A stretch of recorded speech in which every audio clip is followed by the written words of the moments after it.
এটা আমাদের রুটিন পর্যালোচনা ছিল। প্রতি মাসে আমাদের একদিন করে আমাদের মাননীয় চিফ অ্যাডভাইজার মহোদয় ওনাকে আমরা অবহিত করি এবং অ্যাসেট রিকভারিতে কি প্রোগ্রেস হয়েছে, আমরা কি ধরনের ইস্যু বা চ্যালেঞ্জেস ফেস করছি, আমাদের কি ধরনের নতুন কার্যক্রম বা আইনগত অসুবিধা দূর করা কি করা যায়, এই স্ট্র্যাটেজিগুলো নিয়ে আমরা আলোচনা করি। তো এই প্রেক্ষাপটেই আজকের আলোচনাটা হয়েছে। আপনারা হয়তো জানেন যে আমরা ইতিমধ্যে বিদেশি প্রতিষ্ঠানগুলোর সাথে যোগাযোগ করেছি, তাদের সহায়তা নিচ্ছি। আমরা তাদেরকে মিউচুয়াল লিগ্যাল অ্যাসিস্ট্যান্স অর্থাৎ বাংলাদেশে যে ধরনের বিচার কার্য সম্পাদিত হয়েছে সেটার ভিত্তিতে বিদেশে যারা অর্থ পাচার করেছেন বা অর্থ আত্মসাৎ করে চলে গেছেন তাদের অর্থ কীভাবে জব্দ করা যায় সেই জন্য আমরা MLA মিউচুয়াল লিগ্যাল অ্যাসিস্ট্যান্স আমরা পাঠাচ্ছি। সেগুলো অগ্রগতি নিয়ে আমরা আলোচনা করলাম। আমরা বিভিন্ন রকমের সিদ্ধান্ত নিয়েছি যাতে এই কাজটাকে আরও দ্রুত এগিয়ে নেওয়া যায়। তো এটাই হচ্ছে আমাদের প্রেক্ষাপট। আপনাদের প্রশ্ন থাকলে আপনারা প্রশ্ন করতে পারেন। তবে আমরা একটা জিনিস বলি যে আমাদের যেটা একটা সিদ্ধান্ত হয়েছে যেটা গুরুত্বপূর্ণ, সেটা হচ্ছে যে আমাদের হাতে কিছু অর্থ জব্দ করা আছে যেটা বিভিন্ন ব্যাংকে এই যারা পলাতক আছেন বা যাদের নামে বিভিন্ন রকমের অর্থ আত্মসাৎ এবং পাচারের মামলা আছে তাদের ডিপোজিট করা অর্থ সেগুলোকে আমরা জব্দ করা আছে। সেগুলোর ব্যবহার কিভাবে হবে সেটা নিয়ে আলোচনা হয়েছে। আবার আমাদের হাতে বেশ কিছু শেয়ার আছে, বিভিন্ন ব্যাংকের শেয়ার, বিভিন্ন কোম্পানির শেয়ার, যেগুলো যারা পালিয়ে গেছেন তাদের সেগুলোকে জব্দ করা আছে। এগুলোকে কিভাবে আমরা জনহিতকর কার্যে ডিপোজিটরদেরকে আবার ব্যাংকগুলোকে ক্ষতিপূরণ দিয়ে ডিপোজিটরের স্বার্থ রক্ষা করা যায় সেই ব্যাপারে এক ফান্ড গঠন করে এই ফান্ডগুলোকে বা এই শেয়ারের যে লব্ধ অর্থ সেগুলোকে সেখানে ট্রান্সফার করে আমরা কিভাবে সেটাকে ম্যানেজ করব সে বিষয়ে আলোচনা হয়েছে। প্রধান উপদেষ্টা লন্ডন সফরে যাবেন, তখনও এটি বিষয়ে উনি কিছু তৎপরতা চালাবেন, সেই বিষয়টা নিয়েও আমরা আলোচনা করেছি। অপরাধী প্রমাণিত হওয়ার আদালতে অপরাধী প্রমাণিত হওয়ার আগ পর্যন্ত এটা কি আপনি নিয়ে ব্যবহার করতে পারবেন? না, অবশ্যই আমরা আইনগতভাবেই এটা করব, কোনো মতে আইনের ব্যত্যয় হবে না। কোর্টের সিদ্ধান্ত হওয়ার পরেই এবং আইনের সঠিক ধারা প্রয়োগের মাধ্যমেই এই কার্যকলাপ করতে হবে। প্রয়োজন বোধে আইনকে কিছু সংশোধন করতে হতে পারে, সেটা নিয়ে আমাদের আইন মন্ত্রণালয় এবং অ্যাটর্নি জেনারেলস অফিস সেটা নিয়ে কাজ করবেন। কিন্তু সেটা যদি প্রয়োজন হয়, বর্তমান আইন দিয়ে যদি করা সম্ভব হয় আমরা সেটাও করব। বাট লক্ষ্যটা হচ্ছে একটা ফান্ড প্রতিষ্ঠা করা, যে ফান্ডের টাকা দিয়ে ব্যাংকগুলোকে আমরা ক্ষতিপূরণ দিতে পারবো, কারণ ব্যাংকগুলো তো বিশালভাবে ক্ষতিগ্রস্ত হয়েছে, তাদের টাকাই তো লুট করা হয়েছে অনেক কারণে।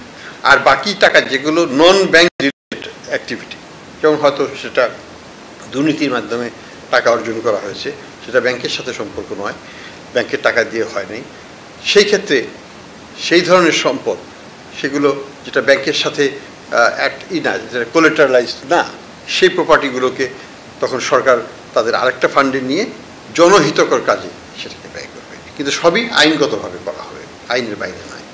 আমরা জানি যে ইসলামিক ব্যাংক যেমন সবচেয়ে বড় ব্যাংক আমাদের, সেখানে বিদেশি বিনিয়োগকারী ছিল, ভালো ভালো বিনিয়োগকারী ছিল, কিন্তু তারা সব চলে গেছে, তারা বর্তমানে নাই এবং সেই শেয়ারগুলো একই মালিকানাধীনই ছিল এবং সেটা এখন সরকারের কাছে এটা অবরুদ্ধ অবস্থা আছে।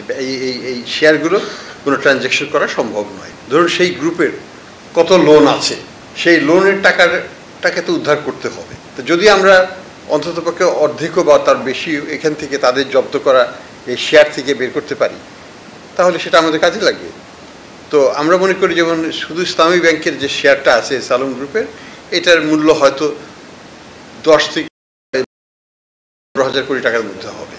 তো এই 12 থেকে 15,000 কোটি টাকা যদি আমরা ব্যাংককে ফেরত দিই, তাহলে ডিপোজিটর যাদের টাকা আত্মসাৎ করা হয়েছে তাদের সেই টাকাটা, ব্যাংকের তো ক্যাপিটাল শর্টফল হয়ে গেছে, ব্যাংকে ক্যাপিটাল নাই, ব্যাংকের নন পারফরমেন্সের অনেক বেশি, এই জায়গাগুলোতে তখন তারা একটা স্বস্তিজনক স্থানে নিয়ে যেতে পারবে, আমাদের ব্যাংকিং খাতটা ঘুরে দাঁড়াবে। এবং নতুন এই শেয়ারটাকে আমরা কী করবো, শেয়ারটাকে তো আমরা রাখবো, বাংলাদেশের সরকারেরও কোনো দরকার নেই এখানে হোল্ড করার, বাংলাদেশ ব্যাংকেরও করো, আমরা এটা একটা স্ট্র্যাটেজিক ইনভেস্টরের কাছে হস্তান্তর করব।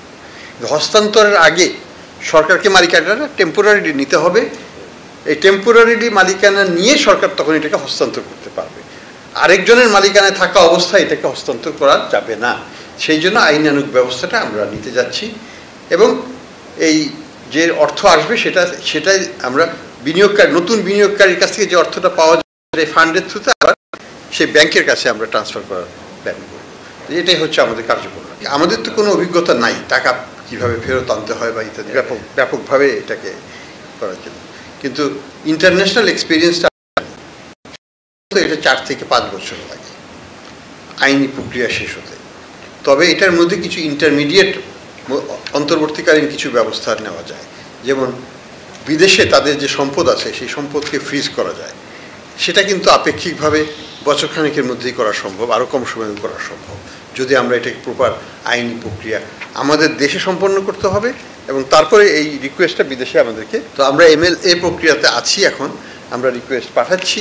তো বিদেশিদের আমরা যদি সহায়তা পেয়ে যাই তাহলে তা কিন্তু আমরা তাদের অ্যাসেটটা ফ্রিজ করতে পারবো। অ্যাসেটটা ফ্রিজ হলে তার পরবর্তীতে কোর্টে আইনগত প্রক্রিয়া শুরু হবে এবং সেই প্রক্রিয়া সমাধান হতে সাধারণত 4 থেকে 5 বছর লেগে যায় সর্বমোট, এবং সেই শেষেই একটা আমরা জানতে পারবো যে আমরা এটা পুরোটা পাবো না। এবং এখানে আমাদের যে তথ্য সংগ্রহ, গুণগত মান, এই জিনিসগুলো একটা বড় ভূমিকা রাখবে বিদেশি কোর্টের যে রায়টা হবে সেই রায়ের ক্ষেত্রে। কাজে আমাদেরকে অনেক কিছু নিজে এখানে তথ্য সংগ্রহ করতে হবে, সেটা তাদেরকে সরবরাহ করতে হবে এবং আমাদের লিগ্যাল প্রসেসটা বিদেশে শুরু করতে হবে। তো সেই দিকে আমরা এগোচ্ছি। আর নগদের ব্যাপারে আমাদের পজিশন সুস্পষ্ট। আমাদের মুখপাত্র যেটা বলেছেন যে আমরা মনে করি যে নগদের যারা অরিজিনাল ম্যানেজমেন্ট ছিল এবং বোর্ড ছিলেন তারা অর্থনৈতিক, যেটাকে আমরা বলি যে বিভিন্ন ধরনের ম্যালফেশিয়াস অর্থাৎ দুর্নীতি এবং এটার মাধ্যমে টাকা আত্মসাৎ করেছে, যার পরিমাণ আমরা জানি যে 650 কোটি টাকা মতো মানি ক্রিয়েট করেছে, যেটার এগেনস্টে প্রকৃত অর্থ ছিল না। দ্বিতীয়ত তারা আমাদের যে সরকারের যে দারিদ্র বিমোচন কর্মসূচির অধীনে যে ধরনের অর্থ ট্রান্সফার করা হতো নগদের মাধ্যমেই করা হতো শুধু, সেইখানে তারা প্রায় 2000 কোটি টাকার উপর তারা সেখানে আত্মসাৎ করেছে।